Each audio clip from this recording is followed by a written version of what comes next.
xiqqaate beezii sadii qabaachuu qaba. Military base, economic base, social base. Takka uummata sirna abbaa irree deeggaruu danda'u. Takka humna waraanaa cimaa sirna abbaa irree deeggaruu danda'u. Yookaan diinagdee saffisaan guddataa jiru uummanni yoo cunqurfamee rakkoon qabu diinagdeef jedhee. None of the three are available in Ethiopia. Sadeen keessaa tokko illee hin jiru. Gara hawaasummaatiin hawaasni tokko ta'ee tokkummaadhaan madura barreessee jira. Jeequmsi hammaachuun namni dimokiraasiirra bilisummaarra nagaa barbaaduun isaa waan oolle. Kanaaf hammi tokko hawaasni biyya kana nagaa waan barbaannuuf tarkaanfii feete fudhadhu jechuu ni danda'a. Haa ta'u garuu biyyattii keessatti social cohesion cimaan waan hin turreef garaagarummaan sabaa waan jiruuf rakkoon adda addaa waan jiruuf uummanni tokko ta'ee sirna abbaa irreetiif isaa harka dha'ullee hin jiraatu. Social basein hin jiru jechuudha. Lammaffaan economic basein hin jiru. Dinagdeen biyya kanaa biyyoo nyaateera. Sochii waggoota 5 laaffisee jira. Imaammannummaa wayyaanee hordofaa turtes imaammata dhugaan turre. Kanaaf kaasna dubbistee deemte. Kanaaf dinagdeen sirna abbaa irree deeggaruu danda'u hin jiru.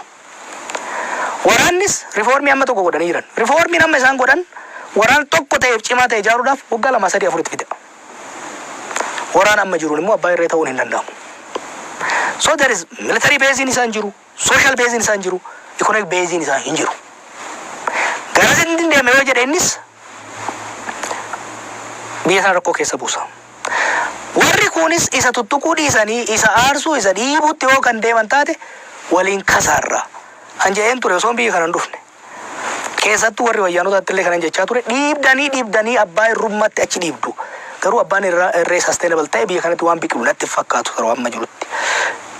Haasaa achi keessatti wantoonni baay'een kan hubadhu ta'us amma dandametti of eeguu qaba muummichi ministeeraa. Hamma dandametti keessattuu dhimma Oromoo irratti hoggaa dubbatu of eeggannoon deemuu qaba. Nama kiyya mana kiyya akka dubbatu nan beeka. Keessattuu afaan alagaatiin fi odeensi alagaa biratti hoggaa dubbatu of eeggannoon dubbachuu qaba. Maaliif in politics the base is everything.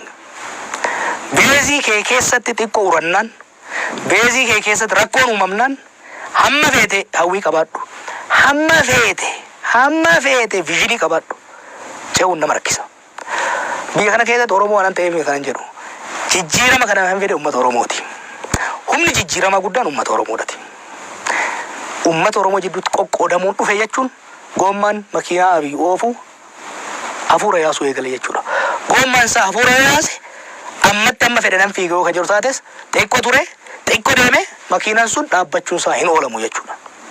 Yookiin garagaluun isaa hin oolamu jechuudha. Kanaaf waan dubbatu irratti amma dandame of eeguu. Warri kunis isa qofa miti. Dhiibbaa isarra jiru. Saffisaan waan kana oofuu qaba. Biyya miliyoona 110 biyya fedhiin dantaa fedhii kan biyya keessaa osoo hin ta'in kan biyya alaa keessa jirudha. Hamma danda'ametti biyya kana soggaan dhuuf kanneen wayii waachaa ture uummanni tasgabbaa'uu qabaadha. Jaarmaaleen siyaasaa hamma danda'ametti of jaaraa qeequu qabu. Dhiibbaa irratti godhuu qabu. Garuu waan extremely distractive ta'e keessattuu waan waraanaan deemu kana irraa dhaabuu baannaan innis nuhis hundis walumaan kasaarra. Baay'ee nama tokko uummata kana ifa ta'uu qaba. Abiy Ahmed waan kufu biyya kanatti. Paartii isaas biyya kanas naannoo kanas fuudheeti kan kufu yookaan kuutaati. Kanaaf Abiy kuffifne jedhanii deemuun biyya kana kuffisuudha. Maabii waan ta'eef miti abbaa fedhaa ta'u bakka saasanitti. Kanaaf uummannis murnoonnis of eeggannoo godhuu qabanii innis immoo gommaa ofii akka of jalaa murree of eeggannaadhaan deemuu qaban jedha. Mee Jawaar asirratti yeroo baay'ee Jawaar Mohammed Dr. Abiy Ahmedii hin mormaa kan jedhutu qeeqni akkasaas jira. Kanarratti maal jettu? Hedduun morma. Sababni isaas shofeera baabura kanaati. Baabura kana keessa tasaafarii hedduu jira. Raddaatiin immoo jira. Raddaatii san keessa tokko ana. Okay? Raddaatiin shofeera baabura keessa taa'u tokko takkaa'u makiinaa keessa otobisii keessatti yeroo tasaafariin rakkise tasaafariidhaan tasgabbeessuu danda'uudha qaba. Kanaaf raddaatii ta'e qaba. Yeroo immoo shofeerri fakkeenya yoo hirribni qabee kararraa goru taate dammaqsuu danda'uudha qaba. Yoo saffisa akka malee kan deemu taate saffisa laaffis jechuu ni qaba. Yoo suuta kan deemu taate itti dabali jechuu ni danda'uudha qaba. Kanaaf akka raddaatiitti yeroo hundaa harka dhayaa deemee kan jedhu kun it is wrong. Dhugaatitti immoo callifnee harka kan dhoofnuuf taate akkuma reefu jeetti qilee seenee lullee qilee naqa.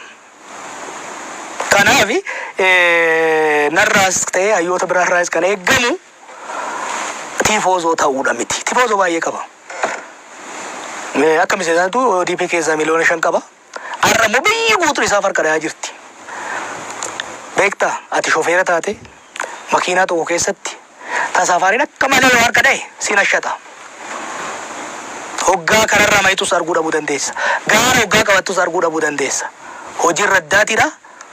Tasaafarii wajjin harka dha'uu miti. Hojiin raddaatiidha. Karaa isaaf laaluudha. Tasaafarii isaa laaluudha. Goomman laaffate moo laaffanne goomman yoo laaffate itti guutuufidha. Gaasni yoo dhume bu'ee itti guutuufidha. Shofeertichi immoo hoggaa dongore inni itti mul'ate shofeertichi waan hin agarre raddaati waan baay'ee arguu danda'a. Kanaafi warri akka ani isaa tifoozoo ta'u barbaadani dongora. Inni illee akkas yaadanatti fakkaatu baay'ee ta'uwee qabatamatti immoo taate osoo amma hin beekta baasii keessa yoo beekte baasiin xiqqoo yoo laaffate kan utaalee takkoo jala kaa'u raddaatiidha. Tasaafarii yookiin irraa utaalee fe'adeessa yookiin lafa qabata. Warri har'a isaa tifoozoo ta'ee akka malee harka dha'uuf kuni gaafa biyyi tun rakkootti seente hundi ishee warri alaa dhufte alatti deebiti. Warri biyya kana inni alaaqif jedhee dhukata. Hin beekna. Okay? Kanarraa kaanee muummichi ministeeraa hoggaa inni tolche sirriidha. Hoggaa alagaan itti alagaa irraa dhoofna. Hoggaa inni dongore immoo dongortee kanatti deebii jennaan. Kanaaf waan waraddaas irraa eeggamu godhaa jirra malee waan sadii adda uumaa godhaan jiru. Gaarumee Atakaroo ODP fi ABO gidduu laalchisee dhiyeenya kana turtii obbo Daawud Ibsaa wajjin goone irratti maaltu wanti dogoggora jettanii ilaaltan jennaan qaamni sadaffaan jidduu keenyatti argamuu dhabuu isa dhiisuu keenya dogoggora jedhanii ibsan immoo baasan keessatti qaamni sadaffaan jidduu keenyatti argamuutu irra jiraata kan jedhu tokko waamicha akkasii dhiyeessaniiru. Kan akkamitti ilaalta qaama sadaffaa kana? Gaafa jechaa turan yaada Obbo Daawud hojii isaa turre yeroo darbe qaama sadaffaan hin barbaachisu warra jedheen keessaa tokko ana. Qaama sadaffaa waggaa jennu biyyoota alaa. Dhimma Oromoo keessa waan ta'eef Oromoon abbootiin gadaa hayyoonni Oromoo ta'anii isin jidduutti fituu qabanidha. Gaafa achi dhaqan abbootii gadaa lammaffaan qabatanii dhaquu dhabuun dongora. Osoo jiraatanii gaarii ture. Maaliif amma walii galteen sunu wal waakkachuu fi uummatatti himuu dhabuu odoo isaan yoo isaan immoo jar lamaan himuu dhaban sila abbootiin gadaa gadi ba'anii dubbachuu danda'an. Ani waan isaan jidduu amma tokko deddeemaa tureefin dhimma kana waan hin beekuuf uummatatti himee amma tokko karaa qabsiisuu dandeenya.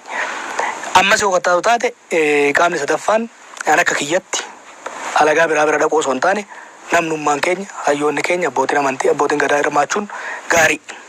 Garuu qaama sadaffaa UN haa ta'u Ameerikaa haa ta'u Raashiyaa haa ta'u abbaa fedhe yoo finne gamni lamaan murannoo qabaachuu baannan gamni lamaan onneerraa nagaa barbaachuu baannan gamni lamaan furmaata furuudhaaf fedhii qabaachuu baannan abbaan fedhe qaamni sadaffaan fedhe haa jidduu jiraatu araaramuu hin danda'an. Warra Sudaan kibbaa kana fudhadhu. Qaamni sadaffaan jidduu isaanii seenee hin jiru. Qaamni sadaffaan isaan jidduu seenee hin jiru. Tokkoffaa jarri lachan Salva Kiir fi kun Machar waan wal amantaan qabaanneef lolli ittuma fufe. Amma immoo gaafa lola quufanii araara barbaadan qaama sadaffaa guddaa malee jidduutti seenan. Qaama sadaffaa ofitti yaamuun ture immoo of eeggannoo godhachuu qabdi. Qaamni sadaffaan baay'een dantaa mataa ofii qabateeti kan dhufu. Fakkeenyaaf qaamni sadaffaan warra Sudaan kibbaa walitti jidduutti ilaalaa turte wayyaanidha. Wayyaanii addaan isaan dorgaa turte addaan walitti isaan fidaan turre. Kanaafi ammas yoo kan taatu taate gama ABO'tiin qabsoo nagayaa geggeessuudhaaf akkuma waadaa galee dhufetti waraana lafa kaa'ee daandii siyaasaa nagayaatitti itti fufuudhaaf murannoo kana qaamni sadaffaan isaan amansiisuu hin danda'u. Murannoo ifatti gadi ba'anii hin galchine jedhanii waraana hin galchina jedhanii yoo jala muriin qaama sadaffaa fedhe yoo hoddusaa jira furmaatan fidu. Warri ODP'tis baay'ee hariiroon kun ODP isaan jidduu miti. ODP wanni waliin jedhanii nu rakkisaa jiran malee mootummaa Itoophiyaatiif isaan jidduudha. Mootummaanis waraana jiru ofitti fudhate ABO'n akka paartii nagayaatitti ijaaramee akka deemu iggitii tokko malee akka socho'u murannoo hin qabaatiin filannoo itti aanu bilisa akka ta'u tarkaanfii amansiisaa fudhachuu yoo eegalin qaamni sadaffaan amma fedhe jidduu kan seenu taate baay'ee qaamni sadaffaan homaas hin godhu. Maal warra qaamni sadaffaan fakkeenyaaf qaamni sadaffaan osoo qaamni sadaffaan jidduu isaaniitti argame gaafuma Eertiraatti walii galan san UN'n ture haa jennu. Har'a waggaa rakkoon kun uumamte maali UN'n dhaqeetti waraana bilisummaa Oromoo lola itti banee as fida. warra mootummaa dhaqeet waraana kana makalaaka kana achirraa kaasa waan hin fakkaannedha. Qaamni sadaffaan hin gargaara, hin tumsa. Ammas yoo kan taatu taate hayyoonni Oromoo qophaa'anii abbootiin gadaa qophaa'anii barbaachisaa yoo lakkii faranjii nuu ta'uu qaba yoo jedhanis maqaan faranjii keenya fiduu hin dandeenya. Yoo dura koomitimantiin jiraate gama lamaan. Very simple beek amma baay'ee negotiation miti kan barbaachisu. Amma kan barbaachisu waliigalteen irra gahan sun hojiitti hiikamudha. Waliigalteen irra gahame maali? Abaawoon paartii nagaa ta'ee galmaa'ee nagaan socho'a. Waraanni inni harkaa qabu galee leenjee qaama nageenya Oromiyaa ta'a. Kanarratti jarri lamaan ammas haaratti ifaan ifatti osoo hin dhodhoisin osoo irra hin deddeebiin yoo uummatatti ifa godhan qaamni sadaffaa waliigaltee sana hojiitti hiikurratti yoo wal shakkan taate qaamni sadaffaa sun dirqama fudhate nageenya waraana saniitiifis dirqama fudhate mooratti galchee leenjisanii akka deeman awwalamtaa rakkoo uumamu gargaaruu danda'a. Mootummaafis ashuuraansii hamma tokko kennuu danda'a. Waan walitti galan waan walii galan san hojiitti hiikurratti garuu ziirootti deemnee achirraa deemnee haasofna kan jedhu kuni dhugatti sababa yoo taate malee waan akkasumara nama deemsu natti fakkaatu. Salaatoo qaamni sadaffaan jiraatee har'a waliin waakkannu kan jedhu jira gama baa'ootiin.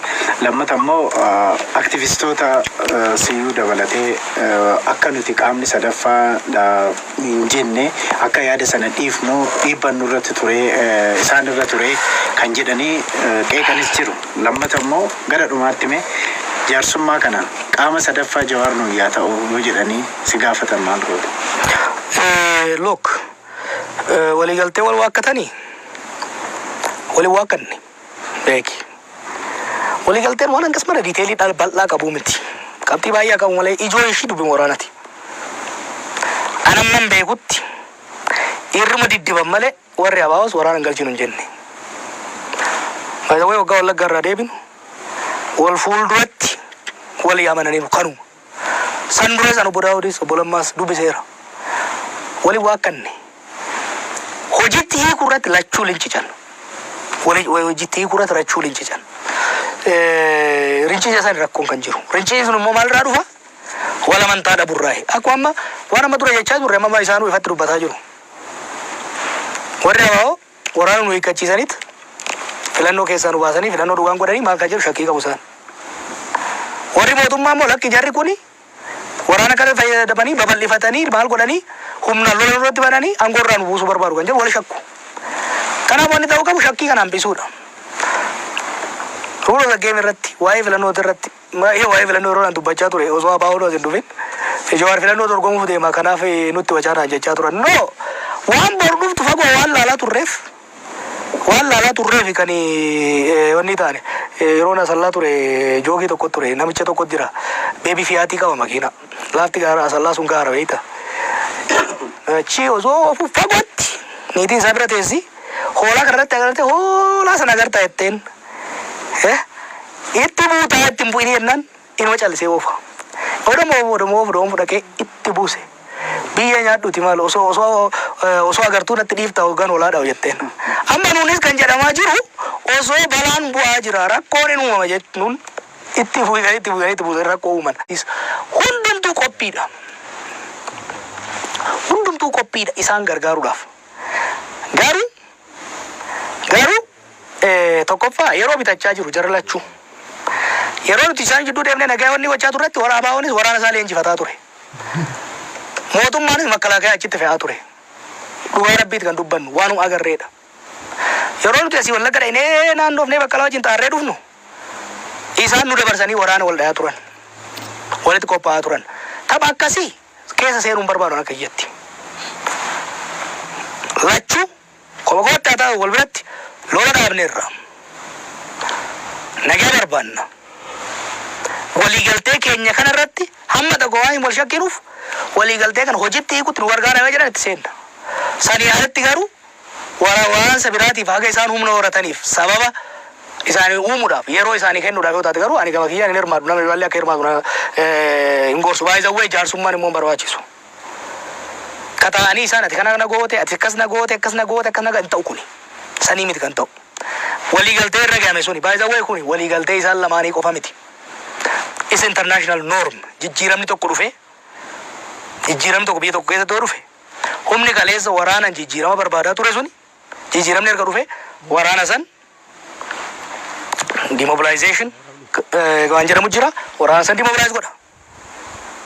Biyya kanattis hundaafuu kan godhame kana rakkoon mootummaa maali? Tokko waan kana sirriitti pilaana lafa kaa'ee ittiin hin deemne. Waan tokko egaa baa'uu qofa miti. Waraannummaa warra kaanitu mee waraana meeqatu leenjee humna amaaraatti makame. Waraana meeqatu warra gimboo sabaat kun eessa dhaqee hin qabna kan jedhan sun yoo hin qabaanne hin qaban jedhanii dubbachuudha. Mootummaanis gama isaatiin kanarratti karoora qabaachaa hin turre komishinii tokko dhaabanii turan. Komishinii haa taatu namoonni dhaabanii beeksisanii turan. Namichi sun haa jiraatu aduu waan gammaa waan hin hojjetame waan beekamu hin jiru. Hamma nani beekutti guyyaa tokko dhaqee warra abaa dubbisee hin beeku namni isaan ramadan sun.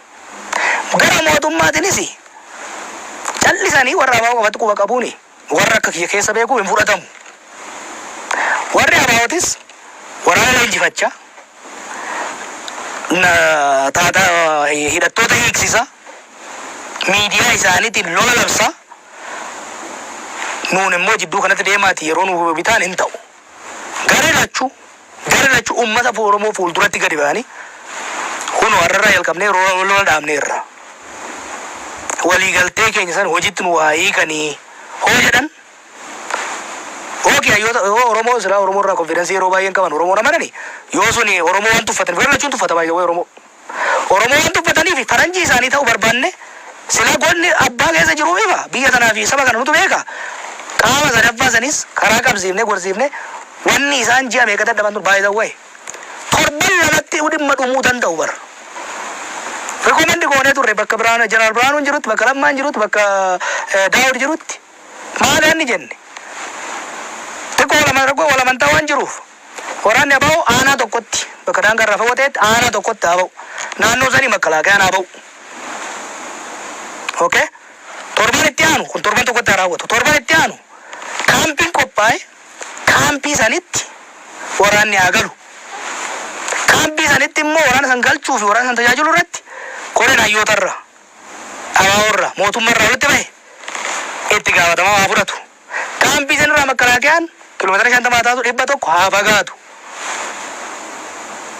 Isinii ta'a jenneen eenyuu ta'a jedhan. Hojiitti hiikuu dadhaban malee. Ammas yoo kan ta'u taate kuni dhugaatitti himu yoo olli isaanirraa ta'e torban lamatti hojiitti hiikna torban lamatti. Waan isaan lafa harkisanii ittiin nama keenya walitti naqanii qabsoo kana ittiin balleessuu deeman kana torban lama keessatti hojiitti hiiknee agarsiisuu dandeenya. Garuu yoo garri lamaan fedhiin qabaatin garuu hamma fedhee waggaa lamatti illee waan dhumuu hin dandeenye jechuudha. Mee asirratti rakkoo ABO fi amma ODP gidduutti jiru kana hiikuu fi mootummaan Itoophiyaa akka mootummaatti ABO wajjin haasa'utu irra jira kan jedhu jira. Atis xinnoo kaafteef akka paartiitti miti surumsaatu akka mootummaa naannootti miti akka Itoophiyaatti ta'utu irra jiraataa kan jedhu jira. Lammata immoo waan irra ga'anii jarri lachuu gadi ba'anii gaazexeessitootaafis haa ta'u uummata bal'aadhaaf hawaasa bal'aadhaaf hamma ibsinetti rakkoon kun hin hiikkatu kanaaf rakkoon kun bifa kanaan hiikkachuu danda'a kan jedhan jiru. Jawaar maal jedha? Karoorri lafa kaa'ame ammallee waan hin beekurraan dubbadha. Federaal naannoon akka keessatti hirmaatudha hundaafuu. Fakkeenyaaf ABO qofaa miti maaliif akka gamatti keessan ABO'dhaaf dhimma ABO fixuudhaaf naannoorraa lamma federaalarraa Warqinaatu dhaqe kan keessatti hirmaate Dr. Warqinaatu dhaqe ONLF'if Mustafaa fi naannoorraa Ameshidee federaalarraa dhaqe. Booda xiqqoo isaan federaalli kun Somaal Moyar lamaan waan ta'aniif xiqqoo kiri isaan jennaan Dr. Warqinaatti dabalameef. Kan naannoo Amaaraas yoo kan yaadatan taate federaalaa fi naannoo Amaarraa dhaqaniiti kan mari'atame. Lachuu hirmaachuun immoo sirriis ture. Maaliif dhimmichi waliigalteen mootummaa Itoophiyaa wajjin haa ta'u malee hojiitti hiikuu irratti mootummaan naannoo hirmaachuun dirqama. Maaliif waliigalteen jiru humnoota hidhatan kana ka ofitti makuu qabuuf karoorfame mootummaa naannoo waan ta'eef naannoon hirmaachuun dirqama ture. San qofaa miti. Paartiileen galan kun yoo galan irra caalatti naannoo isaanii keessatti socho'u. ABO'n Oromiyaa keessa socho'a. Kanaaf ABO'n bilisaan socho'uudhaaf mootummaa federaalaa qofa osoo hin ta'in mootummaa Oromiyaatis mootummaa naannoo ilaallata. Warri dhaabbileen Amaararraa dhufan naannoo Amaaraa keessa socho'anii kanaafuu naannoo Amaaraa ilaallata. Kan naannoo Somaaleetis jechuun warra ONLF isa godhate naannoo Somaalee ilaalu. Garuu lachuu kan ilaallatu. Dongorri guddaan dhiyeenya kanaan argaa jiru garuu amma ani beekutti waliigalteen kamiyyuu OPDO gaafasi yookiin immoo ODP ammaatii fi ABO jalatti jidduu hin jiru. Mariin kunis kan godhames waanan keessa quba qabuuf akka paartiitti miti. Kanaaf akka paartiitti gadi buusuuni tokko akkaataa waliigaltee saniitis kan diigudha sirrii miti. Strategically ODPdhaan immoo sirrii miti baay'ee. Akka Oromiyaatti dubbachuun guddaadha. Akka paartiitti dubbachuun murnummaadha xiqqaadha. Kanaaf waajjirri dhaabaa waan kana irratti waan dubbatuuf hin qabu. Beektaa rakkoo kan biyya kanatti xaxamee dhufee jira. Kuni waan baay'ee of keessaa qaba. Fakkeenyaaf godina amma gadiitti waajjirri dhaabaa waan jedhamu jira. Kan kafalu mootummaa naannoo Oromiyaatti sirrii miti. Kanatu amalatti ta'e. Maaliif biyya kanatti biyyi mootummaan paartiif qondaalee tokkuma waan ta'eef akka tokkotti ilaalanii waliin dhayaa jiru. Kanaaf warri ABOs kan akka qotaatti fudhachuun qabanii amaluma mootummaa kana waan ta'eef waanuma jijjiiruudhaan yaalaa turre waan ta'eef waanuma biyya kanatti baratame waan ta'eef irra darbuu qaban. Warri ODPs irra deebi'uu hin qaban. Dhimmi kun ODP akka paartiitti ilaallatu. Akka mootummaa naannootitti ultimately Lammaa Magarsaan ilaallata. Akka mootummaa federaalaatti Abiyyi Ahmed ilaallata. Akka humna waraanaatti mootummaa federaalaa, makalaakaa federaalaa, poolisii federaalaa, dannatii federaalaa ilaallata. Mariinis dhugaa tokko dubbannaate eegasumanis mariin godhame. Nuhis hoggaa isaan jidduu seenu gaafa tokko ODP fi ABO jidduutti dubbii ilaalla jedhee miti. Mootummaa naannoo Oromiyaa, mootummaa federaalaa fi warra ABOti. Kan yaamne fakkeenyaaf gabaasa hoggaa dhiyeessinu Baqqalaa wajjin kan yaamne mootummaa naannoo Oromiyaa, makalaakaa federaal waan bakka bu'uuf fi warra ABOti kan yaamne. These are the key stakeholders. Saniin argee uummatuma Oromooti. Kanaaf bifa saniin deemuun kan sirrii miti. Garuu kunis akka haaroo guddaatti ilaalamuu qabu. Irra darbuu qabna. Warri ODP sirreessuu qaba. Warri ABO immoo irra darbuu qaba jedhamuu qaban. Mee kana wal qabatee haala amma Oromiyaa keessa jiru akka Itoophiyaatti haala jiru ilaalchisee KFO'n ibsa tokko dhiyeenya kana baasee ture. Ibsa sana keessatti yaada tokko dhiyeessan. Yaadni sunis maal jedhaa? Haala biyya kanaa tasgabbeessuudhaa fi mootummaan waloo tokko dhaabbachuutu irra jiraata kan jedhu waamicha godhan. Sanatti akkamitti ilaalta? Yaada haaraa miti madaraka dhiyeessee ture amma duras yaada sirrii miti jedheen ture yeroo san.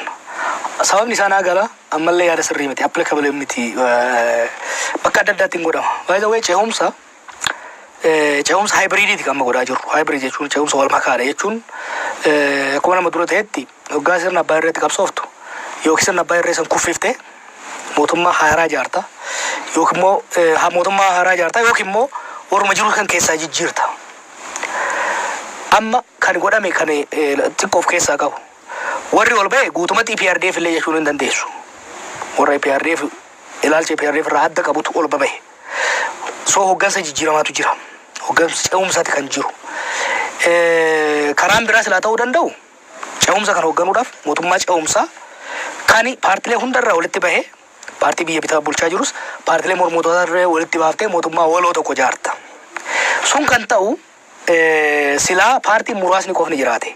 Fakkeenyaaf paartiin cimaan tokko yookiin lama yoo jiraate paartii biyya bulchurraa amma tokkotti dabalte paartii ciccimaa sanarraa itti dabalteet ijaarta jechuudha mootummaa.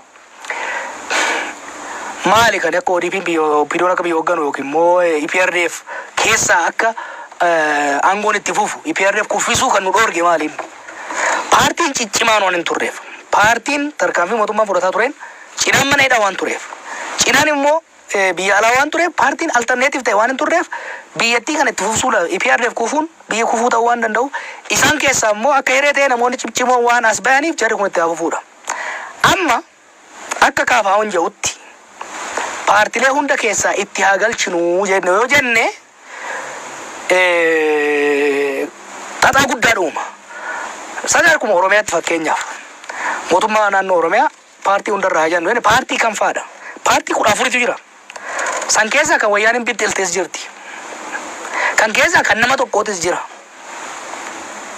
Mee eenyu seensifnee eenyu dhiifnaa kun ilaalamuu qaba. Erga itti seenanii booda hoo jarri kuni keessattuu warri alatti wal nyaataa jiru kuni mootummaa keessa waliin yoo seenan dirree waraana godhu malee mootummaa executivein operational ta'uu danda'u qaba. Efficientii ta'uu qaba. By the way amma kabiraa dhiisii akka EPRDFittu walii galuun waan rakkisaa ta'eef executivein takkaa'u koreen hojii raawwachiiftuu biyya kana rakkoo guddaa keessa jira. Kaabineen rakkoo keessa jira. Mootummaa already qoqqoodamee jiru kana keessatti warra daran wal qoqqoode yoo kan dabaltu taate laaffisaa deemta. Kanaaf jiraanni mootummaa waloo jedhu ammatti keessattuu nun fayyadu. Sanirra kan nama baasu warri amma jiran kuni xiqqoo adiidarraa bayaa jiru malee adiidatti yoo deebi'an abifaan isaanuma deeggaranii isaanuma cimsanii raddaatii cimaa ta'anii fi deemu. Isaanis mormitoota keessaa namoota nu fayyadan jedhan bakka rakkoo uumuu hin dandeenyetti galchaa yoo deeman hamma filannootitti yoo deemne irra wayyaa. Karaan biraa ittiin godhamu immoo kan amma haasayaa jirru bakka adda addaatti haasayaa jirru maali? Tarii